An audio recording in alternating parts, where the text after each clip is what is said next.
ಸಿದ್ದರಾಮಯ್ಯ ಪರ ಜಿಟಿಡಿ ಬ್ಯಾಟಿಂಗ್ ವಿಚಾರ ಕೇಂದ್ರ ಸಚಿವ ಎಚ್.ಡಿ. ಕುಮಾರಸ್ವಾಮಿ ಹೇಳಿಕೆ ತಪ್ಪು ಏನಿದೆ? ಈಗ ಚಾಮುಂಡೇಶ್ವರಿ ಸನ್ನಿಧಾನದಲ್ಲಿ ಹೇಳಬೇಕು ಅಲ್ವಾ? ಮೈಸೂರಿನವರು ತೊಂದರೆ ಸಿಕ್ಕಿ ಹಾಕಿಕೊಳ್ಳಬಾರದು ಅಂತ ಹೇಳಿರಬಹುದು. ಆಮೇಲೆ ಚರ್ಚೆ ಮಾಡೋಣ. ನಾನು ಎಫ್ಐಆರ್ ಆದವರೆಲ್ಲ ರಾಜೀನಾಮೆ ಕೊಡಬೇಕು ಅಂತ ಹೇಳಲ್ಲ. ಸಿದ್ದರಾಮಯ್ಯ ಅವರು ಏನು ಹೇಳಿದ್ದೇನೆ, ನಾನು ರಾಜೀನಾಮೆ ಕೇಳಿಲ್ಲ. ಈಗ ಅವರು ನಡೆದುಕೊಳ್ಳೋ ರೀತಿ ನೋಡಿ ರಾಜೀನಾಮೆಗೆ ಡಿಮ್ಯಾಂಡ್ ಮಾಡಿದ್ದೇವೆ ಎಂದು ಎಚ್ಡಿಕೆ ಟಾರ್ಗೆಟ್ ಮಾಡುತ್ತಿದೆಯಾ ಎಂಬ ವಿಚಾರ ಕೇಂದ್ರ ಸಚಿವ ಎಚ್.ಡಿ. ಕುಮಾರಸ್ವಾಮಿ ಹೇಳಿಕೆ. ಅದರ ಬಗ್ಗೆ ನನಗೂ ಅನ್ವಯಿಸಲ್ಲ. ಆ ದೂರಿನ ವಾಸ್ತವಾಂಶ ಇದೆಯಾ?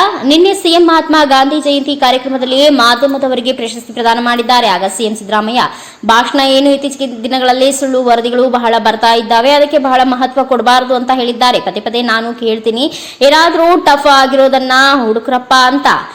ಇಂತಹದನ್ನ ಹುಡುಕಿ ನನಗೆ ಪಾಟಲು ಆಗಬೇಡಿ ಅಂತ ಎಫ್ಐಆರ್ ಹಾಕಲೇಬೇಕು ಅಂತ ಯಾರ್ಯಾರ ಮೇಲೆ ಒತ್ತಡ ಹಾಕಿದ್ದಾರೆ ಕಳೆದ 2 ದಿನಗಳಿಂದ ಇದೆಲ್ಲ ಹೇಳೋಕೆ ಹೋದ್ರೆ ಯಾವ ಒಬ್ಬ ವ್ಯಕ್ತಿ ಕೇಸ್ ಹಾಕಿದ್ದಾನೆ ಅಲ್ವಾ? ನಾನು ಇನ್ನು ಚುನಾವಣೆಯಲ್ಲಿ ಅಭ್ಯರ್ಥಿ ಮಾಡಿಲ್ಲ ಎನ್ಡಿಎಯಿಂದ. ಕುಮಾರಸ್ವಾಮಿ ಏನು ಮಾಡೋಕೆ ಆಗಲ್ಲ. ಏನು ಎಫ್ಐಆರ್ ರಾಜೀನಾಮೆ ನಾನು ಎಫ್ಐಆರ್ಗೆ ರಾಜೀನಾಮೆ ಕೇಳಿಲ್ವಲ್ಲ. ನಾನು ಎಫ್ಐಆರ್ ಆಗಿರೋದಕ್ಕೆ ನಾನು ರಾಜೀನಾಮೆನೇ ಕೇಳಿಲ್ಲ. ಅಧಿಕಾರವನ್ನು ದುರುಪಯೋಗ ಪಡಿಸ್ಕೊಳ್ತಕ್ಕಂಥ ನಿಟ್ಟಲ್ಲಿ ನಾನು ರಾಜೀನಾಮೆ ಕೇಳಿದ್ದೀನಿ. ಅಧಿಕಾರ ದುರುಪಯೋಗ ಪಡಿಸ್ಕೊಳ್ತಕ್ಕಂಥ ನಿಟ್ಟಲ್ಲಿ ಸರ್ಕಾರ ಹೇಗೆ ನಡೀತಾ ಇದೆ? ಈಗ ಮೊನ್ನೆ ನಡೆದಂಥ ಘಟನೆ, ಯಾವ ರೀತಿ ಅಧಿಕಾರಿಗಳ ಮುಖಾಂತರ ಸಾಕ್ಷಿಗಳನ್ನು ಇವತ್ತು ಸಂಪೂರ್ಣವಾಗಿ ನಾಶ ಮಾಡತಕ್ಕಂಥ ಒಂದು ವಾತಾವರಣ ನಿರ್ಮಾಣ ಮಾಡ್ಕೊಂಡಿದ್ದಾರೆ.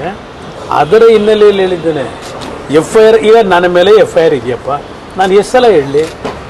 ನನ್ನ ಮೇಲೆ ಹಾಕಿರೋ ಎಫ್ಐಆರ್ ಏನಿದೆ ನನ್ನ ಮೇಲೆ ಎಫ್ಐಆರ್ನಲ್ಲಿ? ಇಲ್ಲ ದುಡ್ಡು ತೊಗೊಂಡಿದ್ದೀನೋ, ಇಲ್ಲ ಸರ್ಕಾರದಿಂದ ಏನಾದರೂ ಫೇವರ್ ಮಾಡ್ಕೊಂಡಿದ್ದೀನೋ ನನಗೆ ಸ್ವಂತಕ್ಕೆ? ಏನಿದೆ ಇದರಲ್ಲಿ? ನಂದು ಅಡ್ಮಿನಿಸ್ಟ್ರೇಷನ್ ಡಿಸಿಷನ್ಗಳು. ಅದ್ರ ಮೇಲೆ ಕೆಲವರು ಪಾಪ ಏನೋ ಹೋಗಿದ್ದಾರೆ, ಕಷ್ಟಪಡ್ತಾ ಇದ್ದಾರೆ. 15 ವರ್ಷದ್ದು ಇದೇನಿದೆ? ಈ ಡಿಸಿಷನ್ ಏನು ಇದು? ಯಾರ ಕಳ್ಳಂಗೊಂದು ಪಿಳ್ಳೆನವ ಅಂತ ಬೇವಿನ ಸಾಕ್ಷಿ ಅಂತಾರೆ, ಮಾವಿನಕಾಯಿ ಬೇವಿನಕಾಯಿ ಸಾಕ್ಷಿ.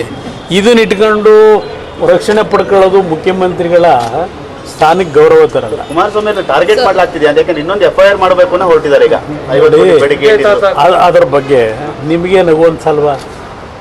ಅದು ಒಂದು ದೂರಿದೆಯಲ್ಲ, ಆ ದೂರನ್ನ ಯಾರಾದ್ರೂ ಅದು ವಾಸ್ತವಾಂಶ ಅಂತಾರೆ. ನಿನ್ನೆ ಮುಖ್ಯಮಂತ್ರಿಗಳು ಮಹಾತ್ಮ ಗಾಂಧೀಜಿಯವರ ಏನೋ ಒಂದು ನಿನ್ನೆಯ ದಿನದ ಜಯಂತಿ ಉತ್ಸವ ಆಚರಣೆ ಮಾಡಬೇಕಾದ್ರೆ ಸಾಯಂಕಾಲ ಮಾಧ್ಯಮದ ಸ್ನೇಹಿತರುಗಳಿಗೆ ಪ್ರಶಸ್ತಿ ಕೊಟ್ಟಿದ್ದಾರೆ.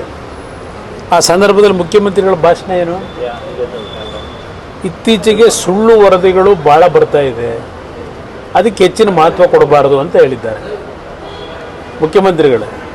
ಈಗ ಅದು ಎಂಥದ್ದು ನೆನ್ನೆದು ಈಗೇನೋ ಹೊಸದಾಗೇನೋ ಪಾಪ ನಾನು ಮೊದಲನೇ ಪದೇ ಹೇಳ್ತೀನಿ, ಏನಾದರೂ ಹುಡುಕೋದಾದ್ರೂ ಸ್ವಲ್ಪ ಟಫ್ ಆಗಿರ್ತಕ್ಕಂಥ ಒಂದು ತೀರ್ಮಾನಗಳು ಮಾಡಿರ್ತಕ್ಕಂಥವ್ರು ಹುಡುಗ್ರಪ್ಪ.